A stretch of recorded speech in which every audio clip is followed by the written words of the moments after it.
Once separated, the participant is now referred to as a veteran, regardless of the amount of time spent on active duty.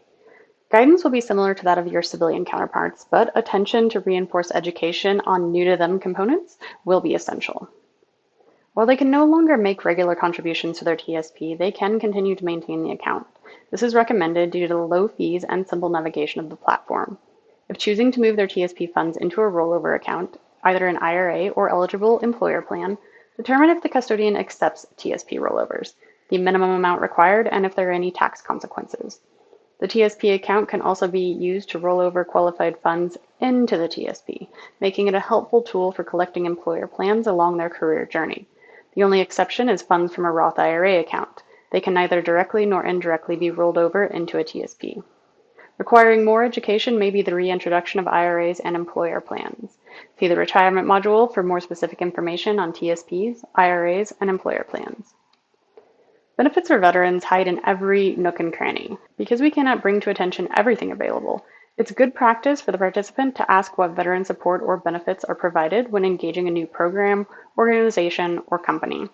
Programs that provide the greatest support are those that help with job placement, small business initiatives, higher education, and financial counseling. Fun things might include restaurant discounts or free or discounted National Park Service passes. Burial expenses are also afforded for those discharged under conditions other than dishonorable. The individual can choose to be buried in the VA National Cemetery or in a civilian plot. Expense considerations for veterans will include the proactive need to budget. Visiting the budget regularly will be key to adjusting to civilian lifestyle. Also, top of attention will be the use of credit cards. Due to a potential gap in employment or adjusting to new expenses, increased credit use is expected.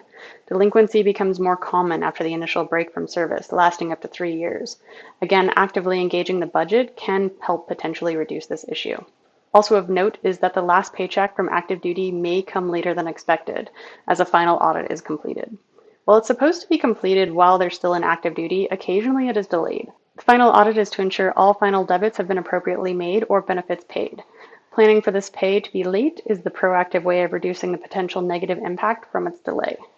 If retirement pay due to a medical retirement is expected, there is nothing official stating when it is to start. While it's to be expected on the first of the month, don't assume that it will show up on time. Also, just as it was important to review the LES, it's important to review the retirement statement for accuracy. The importance of budgeting cannot be understated.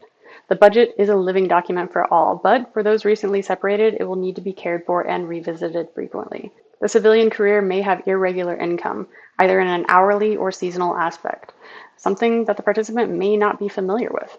Supporting this kind of income with a month-ahead budgeting and aiming to increase their emergency savings will be beneficial. If they are still in the separation phase, consider promoting a transition fund to help cushion the separation. Unexpected expenses can happen to anyone. Participants likely engaged in many products or services at no cost or very low fees while on active duty through a variety of the Department of Defense programs. Engaging some of those products and services in the real world are likely to incur expenses that might be considered unexpected since they've never had to consider the cost before. One thing that comes to mind is gym memberships. Access to gyms, swimming pools, classes, and other such amenities are at no cost to active duty members and their family members. These are points of service and some require memberships in the civilian world. Seeking to understand what discounts are offered as a veteran will help offset some of those expenses, but projecting expenses into the future as they become more settled into civilian life will help insulate against the unexpected. Reviewing the total compensation package for the civilian employer will be important as the spending power will differ due to taxed income. Despite the salary being similar, the take-home pay may differ drastically due to tax-free entitlements such as BAH. New state taxes and deductions need to be considered. The state in which they choose to make their final move will impact their total income depending on its income tax. Beyond the budget, remember to be emotionally supportive. It's very important to celebrate all of the tiny wins and show they are making progress, even if that progress is no change at all. They may have also experienced an increase in spending. This may be due to having the time to shop or making up for the loss of their military rank. There is a pride in their military uniform and the rank they show and the medals they wear. It makes them someone at work.